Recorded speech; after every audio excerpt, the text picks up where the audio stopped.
찬송가 38장 예수 우리 왕이여 찬양하심으로 예배로 나가겠습니다.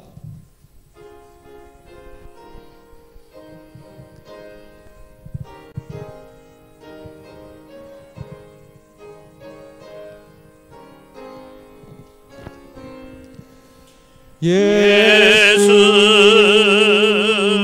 우리 왕이여 이곳에 오셔서 우리가 함께 드리는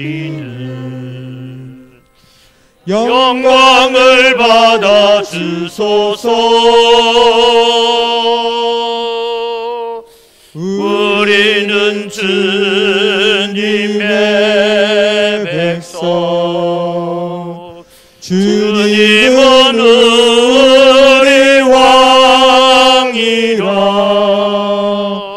왕이신 예수님 오셔서 좌정하사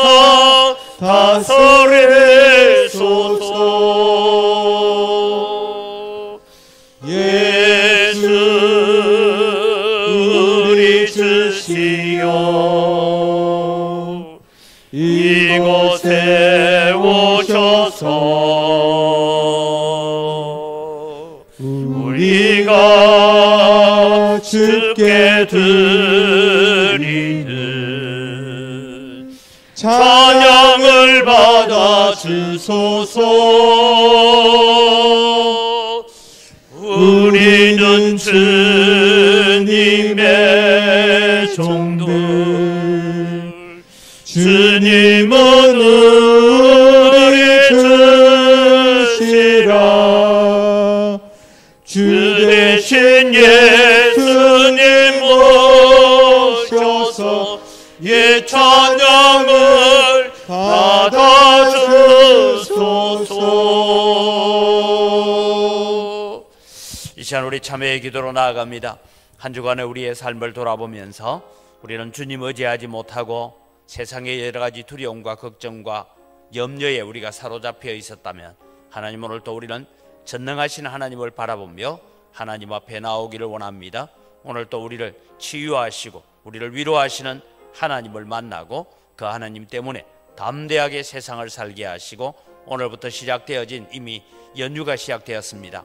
하나님 이 설 명절에 우리의 가정이 믿음의 명문가문으로 세워가는 기회가 되게 해달라고 우리 함께 기도하며 나아갑니다. 살아계신 아버지 하나님 은혜를 이 시간 감사합니다. 오늘도 저희들에게 거룩한 주일을 허락하시고 예배자로 오늘 저희들을 불러주셨습니다. 계속되어지는 이 코로나 상황으로 인하여서 우리의 마음들이 염려와 걱정에 사로잡힐 때가 참 많습니다. 하나님께서 은혜를 다하여 주시고 긍휼을 베풀어 주시옵기를 간절히 바라옵고나 합니다. 하나님 아버지 오늘도 우리가 세상을 살아가면서 전능하신 하나님이 우리의 아버지 되심에도 불구하고 우리는 세상의 염려와 걱정에 사로잡혀 살았던 우리의 마음들이 다시 주님께로 집중되어지는 거룩한 시간 되어지도록 은혜를 다하여 주시고 아버지 하나님 이제 또 설 명절에 우리가 많은 가족들 자녀들 만나게 될 텐데 그 무엇보다도 우리는 신앙의 유언을 남기고 믿음의 아름다운 유산을 남겨갈 수 있도록 도와주시옵소서. 그래서 우리의 가정이 믿음의 명문가문을 세워갈 수 있도록 도우시고 함께하여 주시옵소서. 살아계신 아버지 하나님 은혜를 이 시간 감사합니다. 오늘 또 저희들에게 거룩한 주일을 허락하시고 하나님 앞에 예배자로 설 수 있는 은혜를 저희들에게 베풀어 주신 것을 감사를 드립니다. 오늘 또 하나님을 예배하기 위하여 이 자리까지 왔습니다. 주님 오셔서 우리의 예배를 받아 주시옵소서. 한 주간 동안 우리는 코로나 때문에 세상 사는 것 때문에 자녀들 때문에 여러 가지 염려와 걱정에 사로잡혀서 살 때가 참 많았습니다. 하나님 우리의 마음을 오늘도 전능하신 하나님께로 집중되어지는 마음이 되게 하시고 그 하나님이 오늘도 우리를 붙들고 계심을 확인하는 예배가 되게 하여 주시옵소서. 특별히 설 연휴를 통하여서 많은 자녀들이 성도들이 이동하고 움직이는 가운데서 어떤 사고도 만나지 않게 하시고 어떤 어려움 없게 하시고 또 이번에 만나는 모든 가족들에게 믿음으로 사는 것이 무엇인지 예수 안에서 사는 것이 무엇인지를 우리가 함께 나누고 그래서 주 안에서 누리는 기쁨을 가지고 믿음의 명문 가문을 세워가게 하여 주시옵소서. 오늘도 오셔서 우리의 예배를 받아 주시옵소서. 감사합니다. 예수님의 이름으로 기원드리옵나이다. 아멘. 신앙 고백합니다.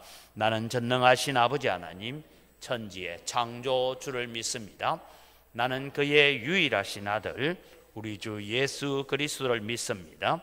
그는 성령으로 잉태되어 동정녀 마리아에게서 나시고 본디오 빌라도에게 고난을 받아 십자가에 못 박혀 죽으시고 장사된 지 사흘 만에 죽은 자 가운데서 다시 살아나셨으며 하늘에 오르시어 전능하신 아버지 하나님 우편에 앉아 계시다가 거기로부터 살아있는 자와 죽은 자를 심판하러 오십니다. 나는 성령을 믿으며 거룩한 공교회와 성도의 교제와 죄를 용서받는 것과 몸의 부활과 영생을 믿습니다. 아멘.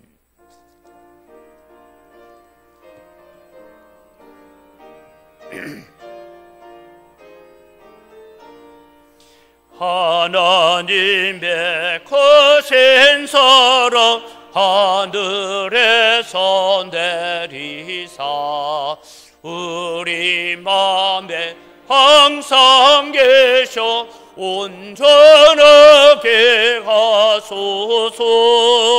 우리 주는 자비하사 사랑 무한하시네. 두려워서 떠난 자를 구원하여 주소서. 걱정 근심 많은 자를 성령 감화하시며 복과 은혜 사랑받아 평안하게 하소서. 처음과 끝이 되신 주님 항상 인도하셔서 마귀 유혹 받는 것을 속히 끊게 하소서. 전능하신 아버지여 주의 능력 주시고 우리 맘에 임하셔서 떠나가지 마소서. 주께 영광 항상 돌려 천사처럼 섬기며 주의 사랑 영원토록 찬송하게 하소서. 우리들이 거듭나서 험비 없게 하시고 주의 크신 구원받아 온전하게 하소서. 영광에서 영광으로 천국까지 이르러 크신 사랑 감격하여 경배하게 하소서. 아멘.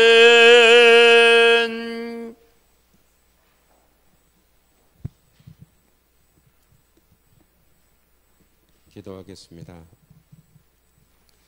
사랑과 은혜가 충만하신 하나님, 모든 영광 아버지께 돌리옵나니 받아주시고 우리의 예배와 기도와 찬양도 받아주시옵소서.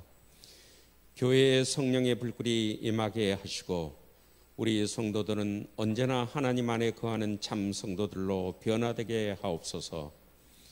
우리가 하나님의 은혜로 믿음을 얻고 그 믿음으로 구원을 얻었으나 생을 살아가는 데 있어 우리의 연약함이 주변의 수많은 유혹과 달콤한 손짓에 현혹되어 자신의 의지는 팽개쳐버리고 불신자들보다도 못한 생활을 할 때 가슴을 쥐어뜯고 회개의 눈물을 흘리며 기도합니다. 이러한 회개의 반복이 우리의 약한 의지로 인함임을 타다기에 앞서 우리의 신앙생활을 점검하여 하나님 말씀 따라 살아갈 수 있는 저희가 되기를 원합니다. 주여 주여 하는 자마다 다 천국에 갈 것이 아니요 오직 하늘에 계신 내 아버지 뜻대로 행하는 자라야 들어가리라 하신 말씀처럼 아버지 뜻을 바로 알고 바로 행할 수 있는 저희가 되기를 원합니다. 악인의 꾀를 따르지 않고 죄인들의 길에 서지 않고 오만한 자들의 자리에 앉지 않고 하나님 말씀을 묵상하며 모든 일이 다 형통한 삶을 살기를 원합니다. 내게 구하라 그리하면 모든 것을 다 주시겠다고 하신 하나님 말씀을 믿고 따라 살기를 원합니다. 하나님, 은강교회 성도들이 이러한 삶을 살 수 있도록 지혜를 주시어 서로를 배려하며 사랑하고 동행하는 참 믿음의 권속들이 되어지기를 소원합니다. 하나님 아버지, 우리나라를 불쌍히 여기소서. 나라를 치리하겠다는 대정당의 후보들의 몇몇은 국민들이 이해하기 힘듭니다. 나라의 장래를 위하여 꼭 필요한 인물이 선택되어지도록 아버지께서 인도하소서. 은강교회가 세상과 이 지역의 방주 역할을 할 수 있도록 빈자리가 없게 신실한 자녀들로 채워주시고 크게 부응하게 하시어 하나님 말씀 따라 하나님 나라의 일만 행하는 교회, 즉 이 땅에 하나님 나라 되게 하옵소서. 재개발 문제도 교회 주민들이 원하는 방향으로 하루속히 해결되어지도록 인도하시어 안정적인 교회로 거듭나게 하옵소서. 은강교회의 주일학교를 기억하여 주시사 온군 각처의 학생들이 하나둘 우리 교회를 향하여 모여들게 하시고 주변의 주택가, 아파트에 거주하는 거주민들에게는 은강교회 성도되게 하심으로 은강교회가 청장년들로 가득 차는 성령 역사를 경험하게 하옵소서.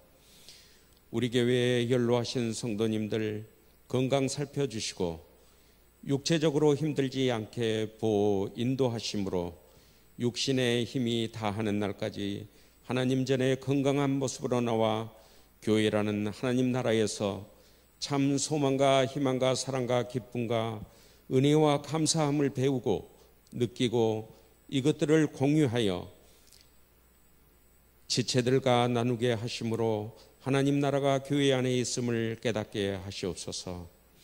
오늘 말씀 전하실 당회장 목사님 건강 살펴주시고 교회를 위하여 불철주야에 쓰는 그 모습을 우리의 성도들이 이해하고 감사함을 표할 수 있도록 모든 성도들 마음을 어루만져 주시옵소서. 부교역자님과 전도사님의 수고도 성도님들이 알고 나누게 하소서. 우리 주 예수 그리스도의 은혜가 우리의 성도님들의 심령에 함께 있을 것을 믿으며 우리 주 예수 그리스도의 이름으로 기도합니다. 아멘.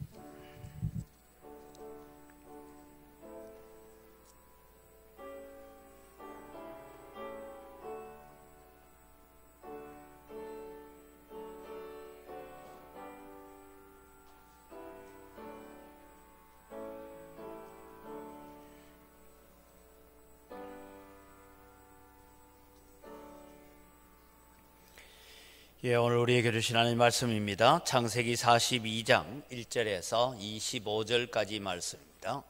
창세기 42장 1절에서 25절까지 말씀을 봉독하겠습니다. 그때에 야곱이 애굽에 곡식이 있음을 보고 아들들에게 이르되 너희는 어찌하여 서로 바라보고만 있느냐. 야곱이 또 이르되 내가 들은적 저 애굽에 곡식이 있다 하니 너희는 거리로 가서 거기서 우리를 위하여 싸우라. 그러면 우리가 살고 죽지 아니하리라 하매 요셉의 형 10사람이 애굽에서 곡식을 사려고 내려갔으나 야곱이 요셉의 아우 베냐민은 그의 형들과 함께 보내지 아니하였으니 이는 그의 생각에 재난이 그에게 미칠까 두려워함이었더라. 이스라엘의 아들들이 양식 사러 간 자 중에 있으니 가나안 땅에 기근이 있음이라. 때에 요셉이 나라의 총리로서 그 땅 모든 백성에게 곡식을 팔더니 요셉의 형들이 와서 그 앞에서 땅에 엎드려 절하매 요셉이 보고 형들인 줄을 아나 모르는 체하고 엄한 소리로 그들에게 말하여 이르되 너희가 어디서 왔느냐? 그들이 이르되 곡물을 사려고 가나안에서 왔나이다. 요셉은 그의 형들을 알아보았으나 그들은 요셉을 알아보지 못하더라. 요셉이 그들에게 대하여 꾼 꿈을 생각하고 그들에게 이르되 너희는 정탐꾼들이라 이 나라의 틈을 엿보려고 왔느니라. 그들이 그에게 이르되 내 주여 아니니이다. 당신의 종들은 곡물을 사러 왔나이다. 우리는 다 한 사람의 아들로서 확실한 자들이니 당신의 종들은 정탐꾼이 아니니이다. 요셉이 그들에게 이르되 아니라 너희가 이 나라의 틈을 엿보러 왔느니라. 그들이 이르되 당신의 종 우리들은 12 형제로서 가나안 땅 한 사람의 아들들이라. 막내 아들은 오늘 아버지와 함께 있고 또 하나는 없어졌나이다. 요셉이 그들에게 이르되 내가 너희에게 이르기를 너희는 정탐꾼들이라 한 말이 이것이니라. 너희는 이같이 하여 너희 진실함을 증명할 것이라. 바로의 생명으로 맹세하노니 너희 막내 아우가 여기 오지 아니하면 너희가 여기서 나가지 못하리라. 너희 중 하나를 보내어 너희 아우를 데려오게 하고 너희는 같이어 있으라. 내가 너희의 말을 시험하여 너희 중에 진실이 있는지 보리라. 바로의 생명으로 맹세하노니 그리하지 아니하면 너희는 과연 정탐꾼들이니라 하고 그들을 다 함께 3일을 가두었더라. 사흘 만에 요셉이 그들에게 이르되 나는 하나님을 경외하노니 너희는 이같이 하여 생명을 보존하라. 너희가 확실한 자들이면 너희 형제 중 한 사람만 이 거옥에 갇히게 하고 너희는 곡식을 가지고 가서 너희 집안에 굶주림을 구하고 너희 막내 아우를 내게로 데리고 오라. 그러면 너희 말이 진실함이 되고 너희가 죽지 아니하리라 하니 그들이 그대로 하니라. 그들이 서로 말하되 우리가 아우의 일로 말미암아 범죄하였도다. 그가 우리에게 애걸 할 때에 그 마음의 괴로움을 보고도 듣지 아니하였으므로 이 괴로움이 우리에게 임하도다. 르우벤이 그들에게 대답하여 이르되 내가 너희에게 그 아이에 대하여 죄를 짓지 말라고 하지 아니하였더냐? 그래도 너희가 듣지 아니하였느니라. 그러므로 그의 핏값을 치르게 되었도다 하니 그들 사이에 통력을 세웠으므로 그들은 요셉이 듣는 줄을 알지 못하더라. 요셉이 그들을 떠나가서 울고 다시 돌아와서 그들과 말하다가 그들 중에서 시몬을 끌어내어 그들의 눈앞에서 결박하고 명하여 곡물을 그 그릇에 채우게 하고 각 사람의 돈은 그의 자루에 도로 넣게 하고 또 길 양식을 그들에게 주기에 하니 그대로 행하였더라. 아멘.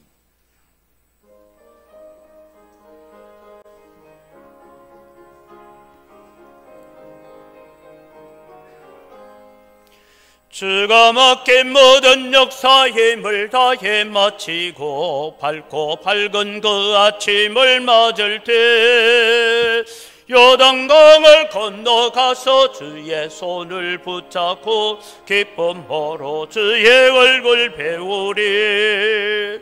나의 주를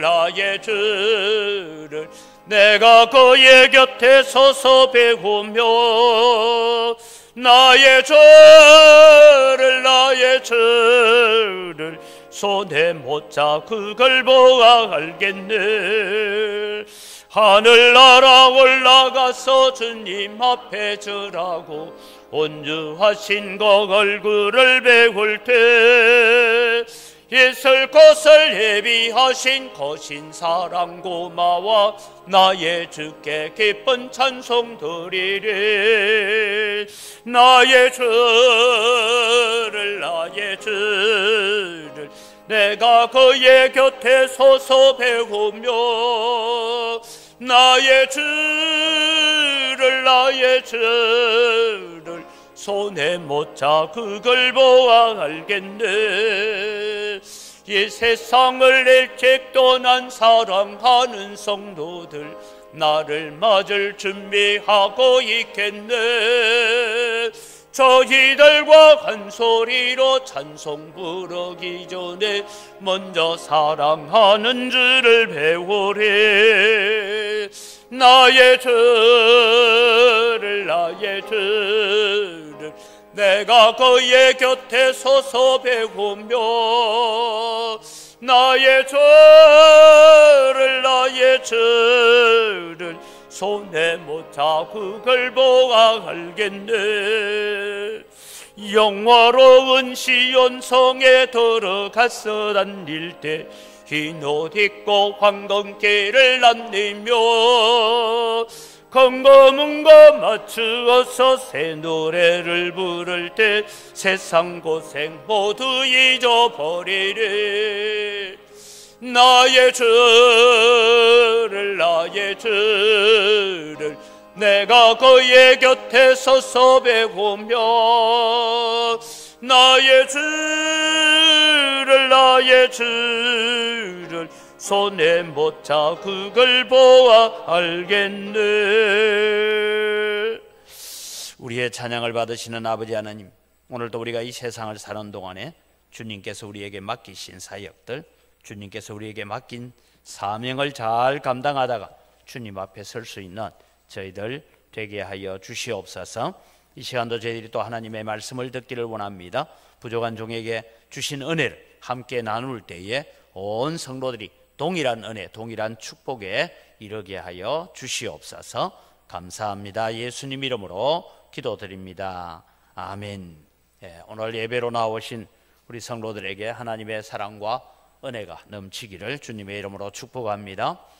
우리를 새롭게 하사 옛적 같게 하옵소서라는 표제를 가지고 우리가 기도하면서 또 하나님을 열심히 찾고 하나님의 은혜를 구하는 자에게 하나님의 보호하심이 있을 것이고 역전시켜 주시는 하나님의 능력이 함께 할 것입니다. 그래서 우리는 한순간도 우리는 하나님의 은혜가 없이는 살 수 없다라는 그런 생각을 가집니다. 여러분, 우리가 코로나가 처음 나와서 좀 난리를 지겼습니다. 그리고 이제 델타에서 오미크론으로 변이가 되면서 하루에 10,000명이 넘는 사람들이 이제 오미크론이라는 이 바이러스에 감염이 되어지는 이런 일이 일어납니다. 오늘은 얼마 나왔는지 모르겠지만 어저께는 17,000명이 넘었다, 광주에도 400명이 넘었다, 이런 얘기들을 듣게 됩니다. 그러면서도 또 한편으로는 여러 가지 의학지들이나 여러 가지 정보들에 의하면 이 오미크론은 그냥 이제 감기처럼 가는 것 아닌가 그런 생각이 들기도 합니다. 그래서 가장 좋은 바이러스는 가장 좋은 백신은 하나님께서 주셔야 되는구나 그런 마음을 갖기도 합니다. 그러면서 여러분, 오늘 우리가 이제 또 설 명절 연휴가 시작되었습니다. 세상 사람들은 금요일 오후부터 고속도로에 차가 몇 시간씩 걸려서 이제 고향을 찾는 사람들이 나오고 있습니다. 그럼에도 불구하고 오늘 우리는 하나님을 예배하는 것이 더 중요하다 그런 마음으로 하나님을 예배하러 나온 여러분에게 하나님의 더 큰 축복이 함께 하기를 주님의 이름으로 축복합니다. 저는 새벽마다 요즘 기도하는 것이 있습니다. 이번 설 명절을 앞두고 새벽마다 기도하는 것은 다른 것이 아니라 언광교회 성도들의 가정, 언광교회 성도들의 자녀들의 가정이 믿음을 회복하고 거룩한 변화를 가져옴으로 말미암아서 하나님, 정말 이번 설 명절에 우리가 만나서 우리가 믿음으로 살아야 된다, 예수 안에 살아야 된다, 하나님을 가까이 하며 살아야 된다, 이것을 우리가 전달해주고 전해주는 그런 일을 통해서 믿음의 명문 가문을 세워가는 여러분의 가정들이 되기를 바랍니다.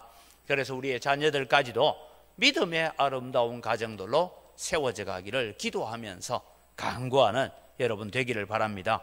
그래서 여러분 이제 설날 예배 지침서도 이렇게 이제 만들어 놨습니다. 가지고 가셔서 함께 예배하면서 정말 우리를 새롭게 하사 옛적 같게 하옵소서. 예전에 가장 하나님을 사랑했을 때가 언제인지, 가장 하나님 안에서 기쁨이 있었을 때가 언제인지, 그 사랑 그 기쁨을 다시 우리가 회복해 가는 길이 복을 받는 길이고, 그 길이 우리가 하나님의 축복을 받고 보호하심을 받는 길이다, 그것을 전달해 주는 그런 기회가 되기를 바랍니다.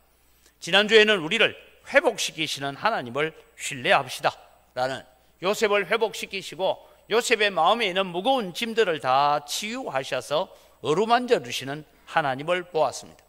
마음이 치유된 요셉이 정상적인 총리로서의 업무를 감당할 수 있었습니다. 하나님의 말씀과 손길을 통하여서 그렇게 봤습니다. 오늘은 여러분, 우리는 하나님의 계획에 순종하며 삽시다라는 주제를 통해서 말씀을 생각하려고 합니다. 이 회복된 요셉이 하나님의 거룩한 계획에 어떻게 순종되어져 가고 있는가 하는 것을 우리가 살펴봐야 되고, 그리고 요셉의 형들은 도대체 어떻게 변화되어 가야 하나님 앞에 쓰임 받을 수 있을까, 이것을 오늘 말씀을 통해서 배우면서, 그럼 우리는 어떻게 이 세상을 살면서 하나님의 계획에 우리는 순종하고 하나님의 계획하심을 따라서 우리가 걸어갈 수 있을까 하는 것을 배워보려고 합니다. 그런 차원에서 오늘 요셉의 형들을 바라보면서 먼저 우리가 기억해야 될 것은 죄의 문제를 먼저 해결해야 합니다라는 것을 우리가 한번 바라보려고 합니다. 7년 풍년이 끝이 났습니다. 그리고 흉년이 시작되었습니다. 애굽에 닥친 이 7년간의 풍년과 7년간의 흉년은 단순히 애굽 땅에만 일어난 것이 아니라 그 애굽 지역에 있는 지중해를 끼고 있는 주변 여러 나라에까지도 같이 영향을 미쳤던 것 같습니다. 가나안 땅에도 심각한 흉년이 들었습니다. 야곱의 가족들도 이 흉년으로 인해서 고통을 당하고 있었습니다. 그런데 야곱이 이렇게 저렇게 소식을 하나 들었습니다. 이상한 소식이 들려왔습니다. 애굽에는 양식이 많아서 백성들에게 양식을 팔고 있다라는 이야기를 들은 것입니다. 여러분 한번 생각해 보십시오. 우리는 지금 이 광주 땅에 먹을 것이 없어서 양식이 없어 있는데, 저 남원에 혹은 함양에는 곡식 판다 하면 사러 가겠어요, 안 가겠어요? 사러 가야죠. 죽을 수는 없잖아요. 그래서 이런 얘기를 듣고 이제 야곱이 아들들에게 곡식을 사오라라고 명령을 합니다. 우리 1절, 2절을 같이 한번 다시 읽겠습니다. 함께 읽습니다. 그때에 야곱이 애굽에 곡식이 있음을 보고 아들들에게 이르되 너희는 어찌하여 서로 바라보고만 있느냐? 여러분, 여기서 너희는 왜 서로 바라보고만 있느냐, 이 말은 왜 양식 사러 갈 생각도 안 하고 있느냐, 이런 책망입니다. 여러분, 2절을 읽습니다. 야곱이 또 이르되 내가 들은즉 저 애굽에 곡식이 있다 하니 너희는 거리로 가서 거기서 우리를 위하여 사오라. 그러면 우리가 살고 죽지 아니하리라 하매. 자, 여러분, 요셉의 형들도 야곱이 정보를 들은 것과 똑같이 애굽에 곡식이 있다라는 정보를 들었습니다. 듣고도 형들은 곡식을 사기 위해서 아버지한테 먼저 와서, 아버지, 지금 우리가 굶어 죽게 됐는데 애굽 땅에는 양식을 판다 하니 우리 중에 한 서너 명이 양식 사러 한번 갔다 오겠습니다 라는 보고를 했어요, 안 했어요? 안 했어요. 왜 안 했을까요? 이게 여러분 오늘 우리가 풀어가야 될 이유입니다. 아마도 이 형들의 마음속에는 애굽으로 가기 싫은 마음이 있습니다. 애굽으로 가기 싫은 마음 중에 하나는 애굽으로 가는 길은 대단히 좀 위험한 길이다라는 것을 우리는 알 수가 있습니다. 왜냐하면 애굽으로 내려가는 길에 강도를 만날 수도 있고 마적단을 만날 수도 있고 그렇습니다. 그런데 여러분, 4절에 보면 야곱이 베냐민을 보내지 않으면 사는 얘기야. 혹시 길 중에서 재난이 그에게 미칠까 두렵다라고 그렇게 말합니다.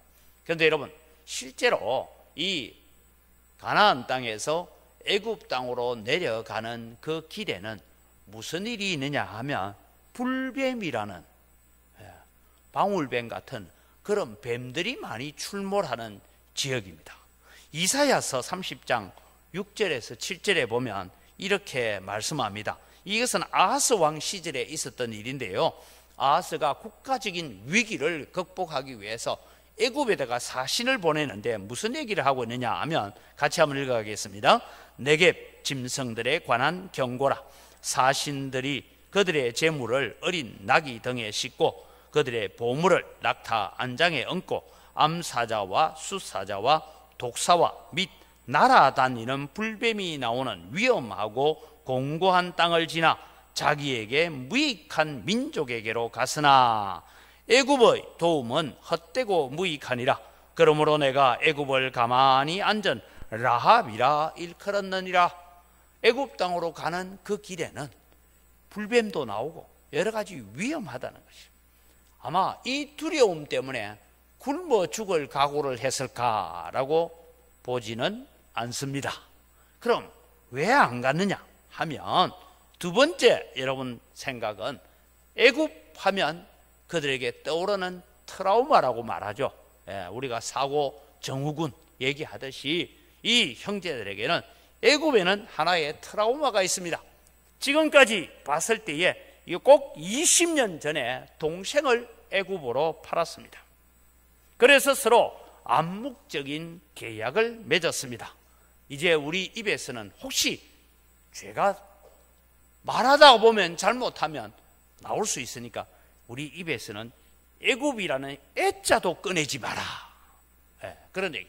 꼭 여러분 집단적으로 나쁜 짓을 저지르고 어디에서 범죄를 저지르고 나면 이 범죄 집단은 어느 도시에서 자기들이 죄를 지어가지고 한몫 챙겨서 지금 살고 있으면 그 도시의 이름도 꺼내지 마라. 술 한잔 하다가 괜히 그 이름 꺼냈다가는 죄가 드러날 수 있으니까. 그래서 여러분 서로 애굽의 애자도 꺼내지 말기로 암묵적인 약속을 한 것입니다. 애굽 하면 자기들의 죄가 생각나기 때문입니다. 그래서 애굽이란 말도 꺼내지 말자고 그러고 살고 있습니다. 나중에 여러분 21절 22절을 보면 이 죄가 얼마나 그들의 가슴을 짓눌러 왔는지 21절 22절을 다시 한번 봅니다. 그들이 서로 말하되 우리가 아우의 일로 말미암아 범죄하였도다. 그가 우리에게 액을 할 때에 그 마음의 괴로움을 보고도 듣지 아니하였으므로 이 괴로움이 우리에게 임하도다. 르우벤이 그들에게 대답하여 이르되 내가 너희에게 그 아이에 대하여 죄를 짓지 말라고 하지 아니하였더냐? 그래도 너희가 듣지 아니하였느냐? 그러므로 그의 핏값을 치르게 되었도다. 여러분 이제 요셉에게 잡혀서 감옥에 들어가기 직전에 지금 형들끼리 자기들은 지금 가나안 말을 하고 있는데 요셉이 다 알아듣는 줄도 모르고 자기들끼리 지금 막 다투고 있는 그 얘기를 하면서 비록 20년이 지났지만 그때 요셉을 팔았던 그 죄책감이 그들을 가득 눌러 있어서 조금만 잘못돼도 조금만 우리 가운데 어려움이 있어도 누구 때문이라고요? 이거 요셉 팔았기 때문이 아닌가. 가끔씩 여러분 우리 제가 성도들을 신방을 가고 이러면 몸이 좀 아프고 이런 분들이 이럴 때가 있어요. 목사님 나 한번 죄를 지어가지고 자꾸 죄지어서 아픈 게 아니고 늙어서 아픈 거예요. 나이가 들어서 아픈데 자꾸 죄지어서 아프다 얘기하지 마세요. 꼭 그래 안 받아들여도 됩니다. 물론 내가 잘못 살고 죄지었으면 하나님 앞에 회개해야죠. 그런데 여러분 우리 마음에도 혹여 잘못이 일어나거나 어려움이 있으면 내가 예전에 어떤 지었던 죄 때문에 당하는 것 아닌가 하는 그런 두려움이 있습니다. 이 형들은 지금 20년이 지났지만 지금 이 일을 두고 곡식 사는 문제를 두고 거기에서 이 요셉이 너희들이 정탐꾼 아니냐 뭐 하냐 뭐 이런 얘기를 들으면서 무슨 생각이 났어요? 요셉 팔았던 얘기가 생각나는 거예요. 이것이 여러분 얼마나 그들의 가슴을 짓눌러 왔던가 하는 것을 알 수가 있습니다. 그들은 어쩔 수 없이 먹고 살아야 되니까 애굽에 양식을 사러 올 수밖에 없었습니다. 바로의 꿈을 통해서 계시되고 시행된 7년의 풍년, 7년의 흉년은 단순한 자연 현상이 아니고 하나님께서 주의 백성들을 위한 특별한 계획인 줄 믿으시기 바랍니다. 우리는 이미 알고 있습니다. 이 풍년과 흉년을 통하여서 야곱의 가족을 애굽 땅에 와서 살게 하여서 나중에 거기서 번성하여서 다시 가나안 땅 약속의 땅으로 돌아가게 하기 위한 하나님의 계획의 일부이기는 하지만 그것을 잘 알지 못했습니다. 하나님께서는 자기 백성들을 향하여서 원대한 계획을 가지고 계십니다. 그 역사를 이루어 가시고 그 말씀을 이루어 가고 계십니다. 문제는 오늘 요셉의 형들을 통해서 우리가 발견해야 될 것이 있습니다. 우리가 하나님의 계획, 하나님의 뜻, 하나님의 섭리, 거기에 우리가 온전히 사용되어지기를 원한다면 오늘 내가 주님이 들어서 사용할 만한 정결한 자가 되어 있느냐, 깨끗한 자가 되어 있느냐, 회개한 자가 되었느냐 하는 것을 가지고 있는 것입니다. 아직 그들은 자기의 죄를 감추고 있었습니다. 가슴 속 깊이 묻어두고 있었습니다. 죄는 여러분 묻어둔다고 해결되는 문제가 아닙니다. 죄는 하나님 앞에 나와서 회개해야 됩니다. 왜냐하면 죄는 내가 알고 있고 하나님이 알고 계시고 우리 안에 거하시는 성령이 고통스러워하기 때문에 우리의 죄는 우리 속에 담고 갈 수가 없기 때문인 것입니다.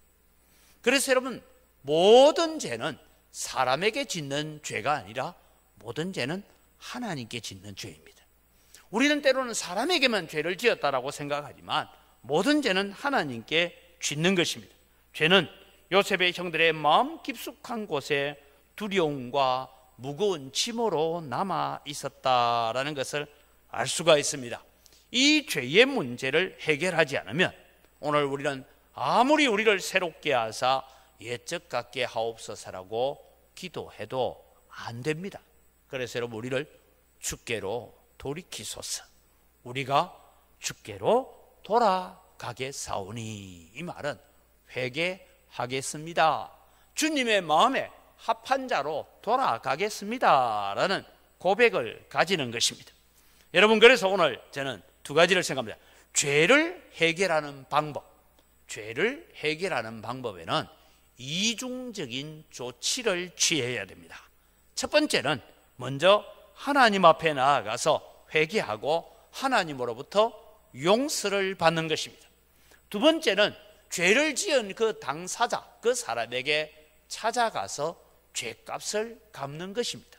그래서 구약 성경에 특별히 신명기를 통해서 또 출애굽기를 통해서 읽어보면 여러분, 우리가 어떤 죄를 지었어요. 죄를 지으면 반드시 그 죄에 대해서 하나님 앞에 속죄 제물을 가지고 와서 하나님 앞에 속죄제를 드립니다.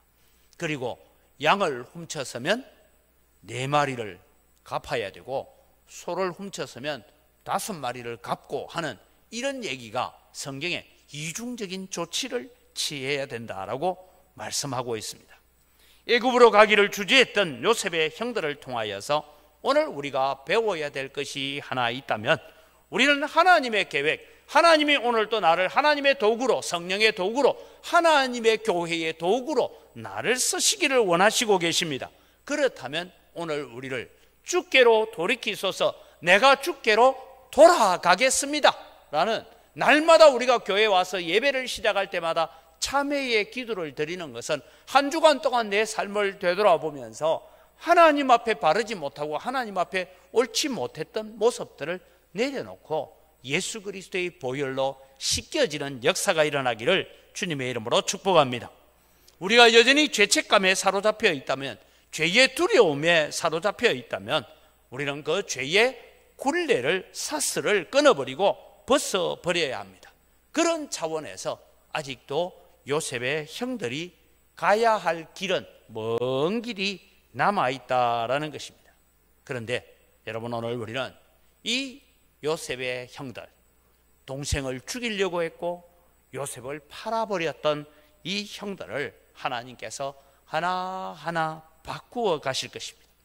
그래서 이 10명의 형들도 동일하게 12지파의 뿌리로 하나님께서 사용하실 것입니다.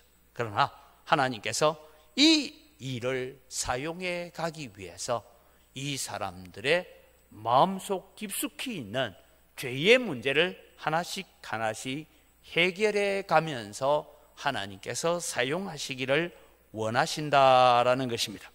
그렇다면 여러분, 오늘 우리는 우리를 새롭게 하사 우리를 예측하게 하옵소서라고 기도하면서 오늘 또 우리는 하나님의 계획, 하나님의 계획에 순종되어지는 자들이 되기 위해서는 내가 무슨 사역을 할 것이냐, 어떤 일을 할 것이냐, 그것을 우리가 계획하기보다 내가 하나님 앞에 어떻게 정결해질 것이냐, 어떻게 내가 깨끗해질 것이냐, 이것이 우리에게 먼저 성결되어야 될 문제다라는 것을 가르쳐주고 있습니다. 그래서 요한일서 1장 9절에서 10절은 우리에게 이런 소망을 던져주고 있습니다. 만일 우리가 우리 죄를 자백하면 그는 미쁘시고 의로우사 우리 죄를 사하시며 우리를 모든 불의에서 깨끗하게 하실 것이요. 여러분, 우리의 죄를 사한다. 내가 회개했어요. 하나님, 내가 이런 마음을 가졌고 이런 생각을 가졌고 이런 행동을 했고 그 부분에 대해 하나님 앞에 회개를 하니까 하나님 그 죄를 사해 주셨어요. 그런데 여러분, 성경학자들이 우리를 모든 불의에서 깨끗하게 하신다, 이렇게 불의란 것이 도대체 뭐냐 하는 얘기를 두고 세 가지를 해석을 합니다. 하나는 내가 죄를 지을 때는 죄인 줄 알았는데 하나님 앞에 나와 회개 기도할 때는 잊어버린 죄가 있어요, 없어요? 있어요. 그런 죄. 그 다음에 또 하나는 나는 죄가 아니라고 생각하고 있는데 그게 하나님 보실 때는 죄된 모습이 있을까요, 없을까요? 그런 부분. 그 다음에 우리가 연약하여서 쉽게 넘어지는 부분, 이런 부분을 모든 불이다라고 말씀합니다. 우리가 우리의 죄를, 내가 기억나는 죄, 내가 하나님 앞에 다 마음의 죄책감을 가지고 무거운 짐을 가지고 있었던 그 죄를 주님 앞에 내려놓고 회개하면 하나님께서는 우리가 잊어버린 죄도, 우리가 죄 아니라고 생각하는 죄도, 우리의 연약함까지도 주님께서 다 깨끗하게 해 주실 줄 믿으시기 바랍니다. 그래서 10절 말씀은 기억합니다. 만일 우리가 범죄하지 아니하였다 하면 하나님을 거짓말하는 이로 만드는 것이니 또한 그의 말씀이 우리 속에 있지 아니하리라. 쉽게 말하면 나는 죄 안 지었다. 누가 와서 그거 잘못했습니다 라고 말하는데도 내가 그건 뭐 잘못한 거고, 이렇게 우리가 버티면 우리의 마음이 강팍해진다는 거예요. 그래서 여러분, 오늘 하나님께서 우리에게 말씀합니다. 우리가 회개하면 우리의 죄를 동이 서에서 먼 것 같이 던져버리실 줄 믿으시기 바랍니다. 그래서 여러분, 오늘 이 요셉의 10명의 형들을 통하여서 하나님께서 계획해 가시는 일, 즉 하나님의 계획에 우리가 순종하며 살아가기 위해서 오늘 우리에게 주시는 교훈이 있다면, 오늘 우리가 주님 앞에 나올 때마다 우리의 의와 우리의 공의를 들고 나오는 것이 아니라 오늘 또 예수 그리스도의 보혈 없이는 나는 살 수 없습니다. 주의 보혈로 오늘 나를 씻어서 정결하게 해 주십시오라고 주님 앞에 나오는, 주님의 보혈 앞에 엎드리는 자를 통하여 하나님은 하나님의 계획을 이루어 가시는 줄 믿으시기 바랍니다. 그래서 여러분, 우리는 교회 와서 우리가 우리의 의와 우리의 공로를 자랑할 게 하나도 없습니다. 그저 은혜였습니다. 그저 하나님의 사랑이었습니다. 그래서 내가 살고 있습니다. 그러면서 주님 앞에 고백해야 되는 것입니다. 두 번째로 우리는 요셉을 통하여 발견하는 것은 하나님의 계획에 순종하며 살기 위해서 무엇을 해야 되느냐 하면 언제나 하나님의 말씀이 우선입니다라는 것을 기억하시기를 바랍니다. 요셉은 가나안 땅과 국경을 같이 하고 있는 이 애굽 땅에서 그가 여러 성들을 돌면서 특별한 관리를 한 것 같습니다. 다른 나라에서 양식을 사러 오는 자들이 있다면 반드시 내 결제를 받고 해라 라고 아마 각 성에다가 명령을 내려놓은 것 같습니다. 아마 이집트에서 저 남쪽 지역에서 올라오는 나라는 그냥 도설지 모르지만 특별히 가나안과 접경 지역에 있는 성에서 저 가나안 쪽에서 양식을 사러 오는 사람들이 있다면 반드시 내 결제를 받고 난 다음에야 양식을 팔아야 된다. 그래서 모든 사람들이 오면 보고를 하도록 그렇게 명령을 한 것 같습니다. 요셉의 형들이 도착하자 바로 보고가 요셉에게 전달되었습니다. 그래서 요셉이 이 형들을 바라보고 있는 것입니다.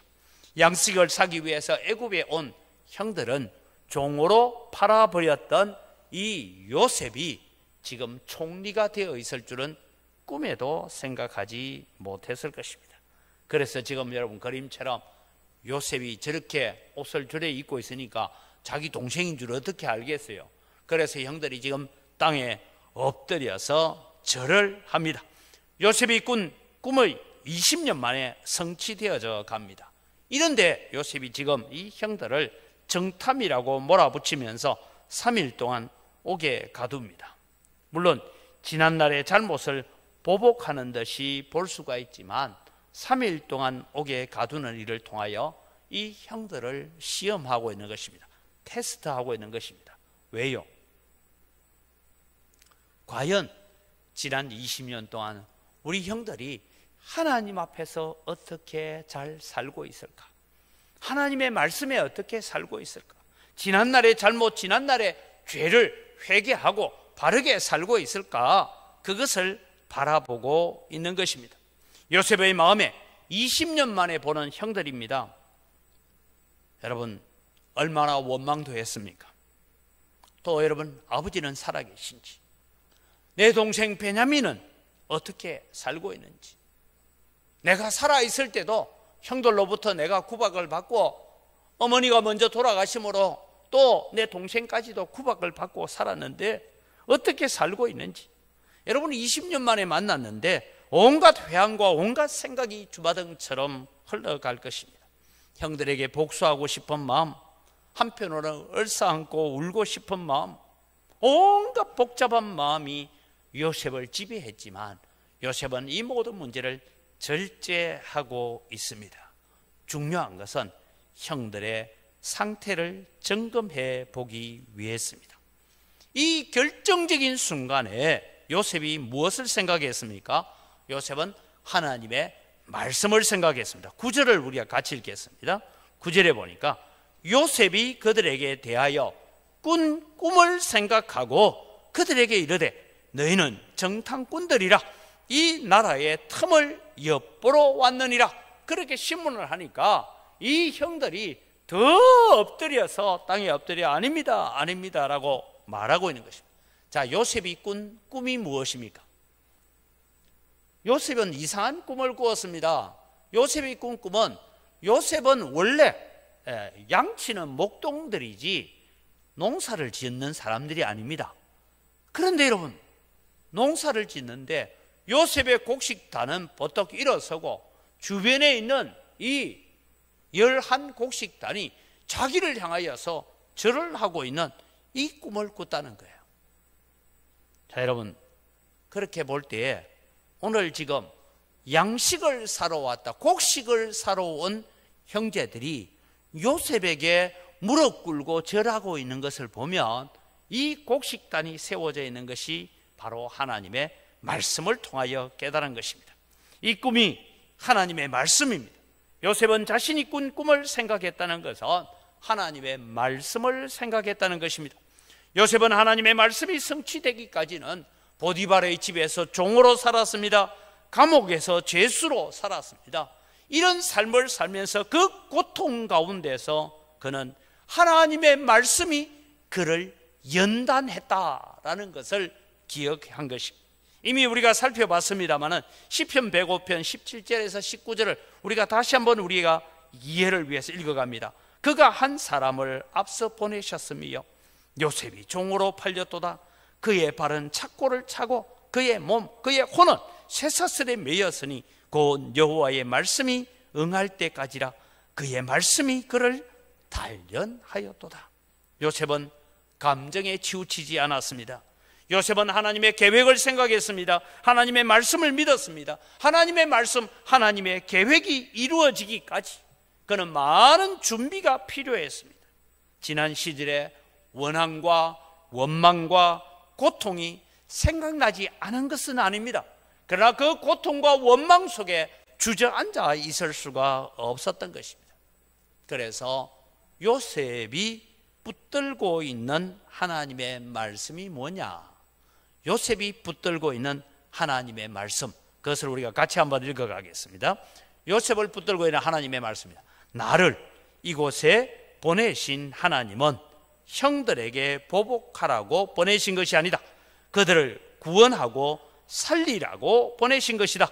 하나님의 구원 계획을 성취하기 위하여 나를 먼저 보내신 것이다.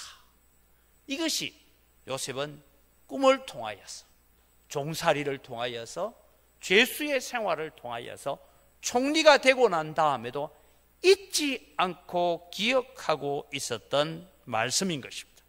요셉이 생각하는 것은 멋진 복수를 하는 것이 아닙니다. 어떻게 하든 이 형들을 잘 설득을 해서 지금 애굽 땅으로 살도록 만들어야 됩니다. 여러분은 생각할 때 그러지 않고 이제 지금 내가 요셉입니다, 나오십시오 하면 되지 않겠느냐 생각을 하는데 그렇지 않습니다. 여러분, 자기들을 팔았던 요셉이 애굽의 총리 대신이 되어 있다라는 사실을 지금 이 순간에 밝히면 아마 형들은 도망을 가서 다시는 안 올 겁니다. 왜냐하면 나중에 아버지 야곱이 죽고 난 뒤에도 형들이 뭐합니까? 요셉에게 찾아와서, 실제로는 야곱이 그런 얘기도 하지도 않았는데 이제는 아버지가 죽었으니까 우리에게 복수하지 않을까, 그렇게 해서 엎드려서 울면서 뭐랍니까? 아버지가 돌아가시기 전에 형들에게 복수하지 말라고 했습니다. 거짓말을 해가면서까지. 그러니까 요셉이 그 얘기를 들으면서 형들을 일으켜 세우면서 요셉이 울었다 했어요. 그 말은 뭐냐? 내 마음을 아직도 모르겠습니까? 그러면서 울었다는 거예요.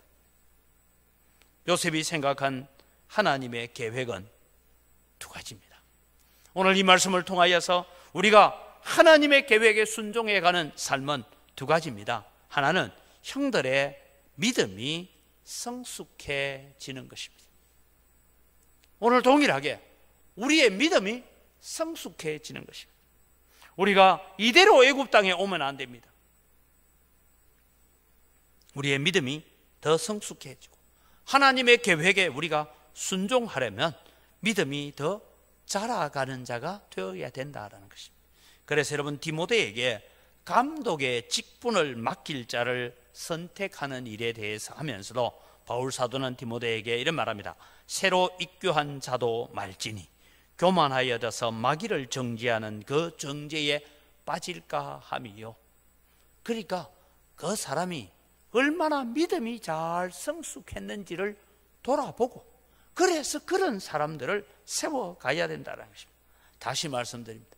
우리는 주님을 위해서, 교회를 위해서 뭔가 일을 해야 된다고 생각합니다. 맞습니다. 일을 해야 됩니다. 사역을 해야 됩니다. 그러나 그보다 더 중요한 것은 내 믿음이 얼마만큼 성숙해가고 내가 얼마만큼 주님 앞에 더 가까이 가고 있는가, 이것을 우리가 점검하는 것이 오늘 이 형들을 통하여서 우리에게 교훈해 주고 있는 것입니다.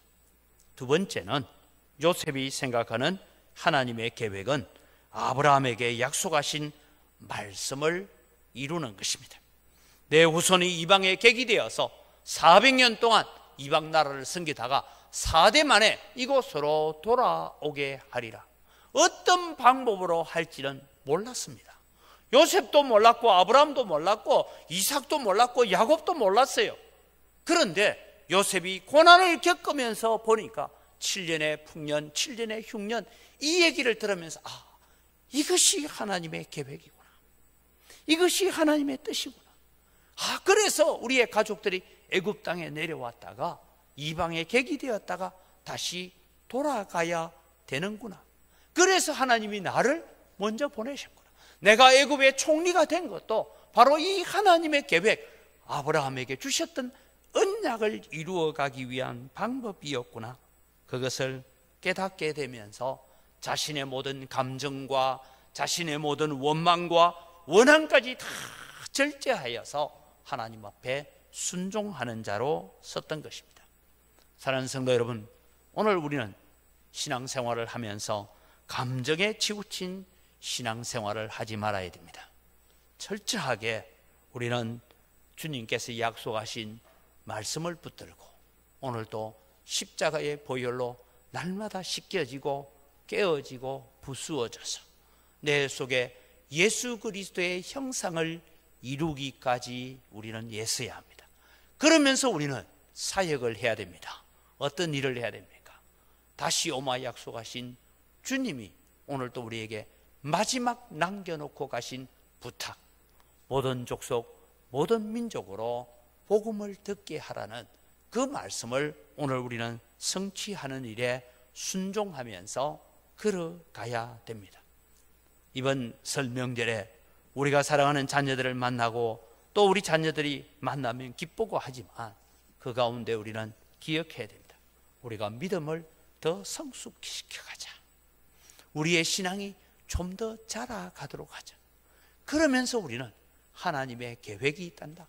하나님의 뜻에 우리 가정을 위해서, 우리 자녀들을 위해서 하나님이 세우신 계획이 있다면 하나님의 뜻이 무엇인지 발견하고 그 계획에 순종하는 삶을 살아가자. 이것이 가장 복된 길이라고 말할 수 있는 여러분이 되기를 주님의 이름으로 축복합니다. 기도하겠습니다. 하나님 아버지 감사합니다.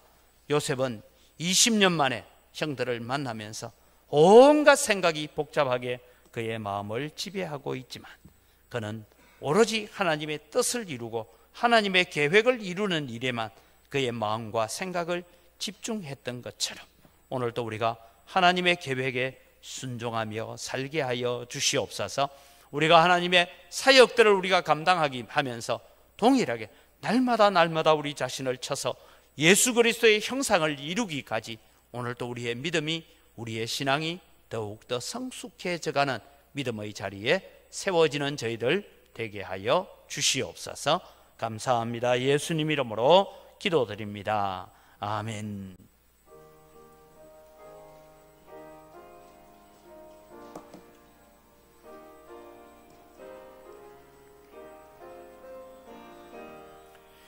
겸손히 주를 섬길 때 괴로운 일에 많으나 그저여 내게 힘주사 잘 감당하게 하소서. 인자한 말을 가지고 사람을 감화시키며 갈 길을 내라 머리를 잘 인도하게 하소서. 그 주의 귀한 인내를 깨달아갈게 하시고 굳건한 믿음 주셔서 널 성리하게 하소서. 장래의 영광 비추사 소망이 되게 하시며 그 저와 함께 살면서 참 평강 얻게 하소서.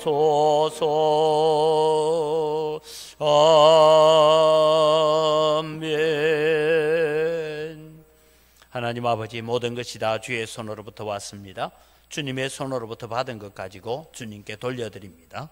주님 향기를 험량하여 주시고 복을 내려 주시옵소서. 소득의 10분의 1을 하나님 앞에 드립니다. 나머지 9도 하나님의 것입니다.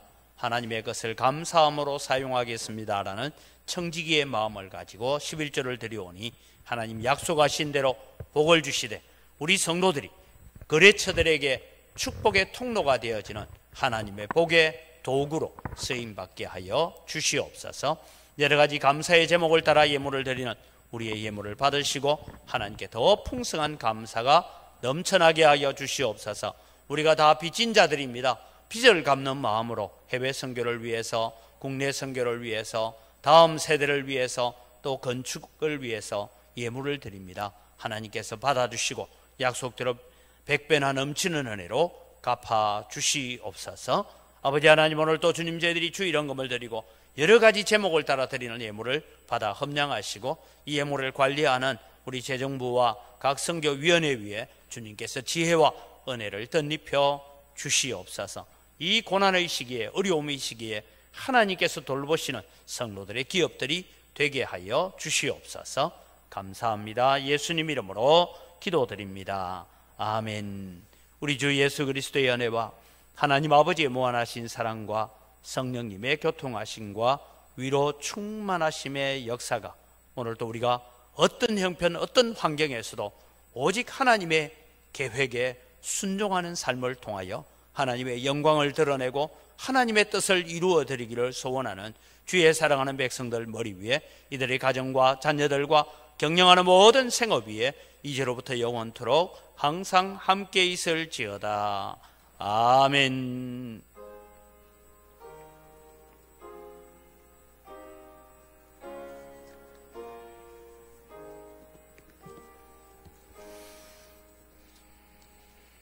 예배를 마칩니다. 우리 옆 사람 인사합니다. 감사합니다. 사랑합니다. 네, 또 오늘 설교 제목 같이 한번 인사합시다. 하나님의 계획에 순종하며 삽시다. 네, 주보를 참조하시고요. 이제 설날이 이제 내일 모레죠.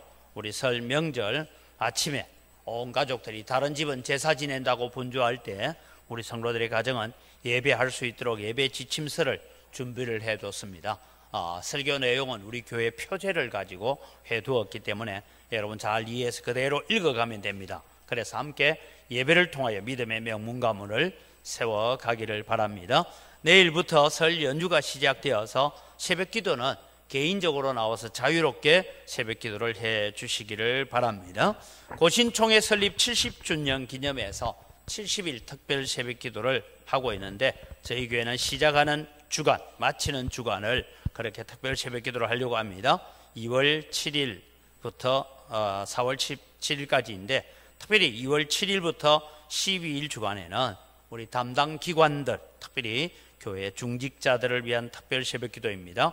그래서 이날은 순서를 맡은 지역에서 대표 기도와 특송을 함께 하면서 함께 우리가 기도로 나아갈 수 있는 그런 은혜가 있기를 바랍니다. 미리 준비하셔서 그렇게 예비해 주시기를 바랍니다.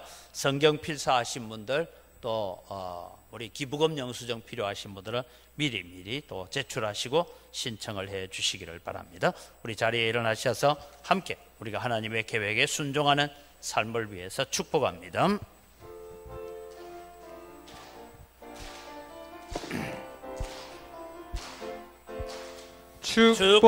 축복합니다. 주님의 이름으로 축복합니다. 주님의 사랑으로 이곳에 모인 주의 거룩한 자녀에게 주님의 기쁨과 주님의 사랑이 충만하게 넘치기를 축복하고 사랑합시다. God bless you. 축복합니다.